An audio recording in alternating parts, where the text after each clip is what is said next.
Trudeau makes surprise visit to Ukraine, meets with Zelensky, CBC News. Here's a summary of the article. Prime Minister Justin Trudeau paid a surprise visit to Kyiv on Sunday, where he met with Ukrainian President Volodymyr Zelensky and briefly toured a blackened, bombed-out suburban community. The visit came on the same day as Russian missiles pounded the southern port city of Odessa, and there was heavy fighting in the eastern part of the country, including around Kharkiv, the second-largest city in Ukraine. Trudeau visited the city of Irpin on the outskirts of Kyiv, which was the scene of some of the heaviest fighting in March as Russian forces attempted to storm the capital. Ukrainian troops effectively halted the advance in the area and pushed back the invasion force. The Prime Minister's visit was carried out under a news blackout. Photos of Trudeau's visit to Irpin were posted on Twitter by the city's mayor, who met with Trudeau. Deputy Prime Minister Chrystia Freeland and Foreign Affairs Minister Melanie Joly are also in Ukraine with the Prime Minister. This post received a score of 15,000, with an upvote ratio of 94%. Here are the top comments in response to this article. Canada flexing on Russia. There's a shitload of Ukrainians in Canada. Winnipeg represent. Winnipeg gang. WPG handshake. First 5 comments. 4 trashing Trudeau, 1 wishing for his death, and 1 post attacking Biden. Stay classy, Reddit. I figured out reading these threads that you sort by best and only read about half the thread. The bottom half is usually full of bots, shills, and edgelords spewing their agenda for the day. This is the way. Hey, way to go, Trudeau, showing support for Ukraine. This is the appropriate comment for this article.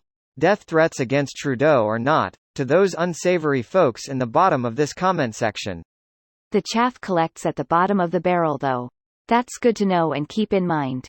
They're always the first to comment. Funny how right-wingers are the ones trolling in new while also complaining about leftists attempting to set the narrative. It's because they project constantly. Canada has the largest Ukrainian diaspora outside of Russia and Ukraine itself. Chrystia Freeland is ethnically Ukrainian, and many of the Ukrainian communities in the country have significant political capital and social organization. This isn't a faraway war for many of my fellow Canadians. It's a war that threatens their families, identity, and sense of historical narrative future. Please also remember while reading comments, Canadians are dealing with a virulent strain of anti-intellectualism and reactionary populism here, which is grappling with the aftermath of the convoy like the rest of our society. A convoy that branded around freedom, but very clearly was conceived, executed as an occupation toward the overthrow of our democratic institutions' installation of minority rule. Greater than very clearly was conceived, executed as an occupation toward the overthrow of our democratic institutions plus installation of minority rule. Read the original Memorandum of Understanding. Demands, from convoy leaders. Don't forget it was also a huge grift. They collected $10 million in donations. GoFundMe released the first $1 million and one of the organizers just immediately disappeared with it.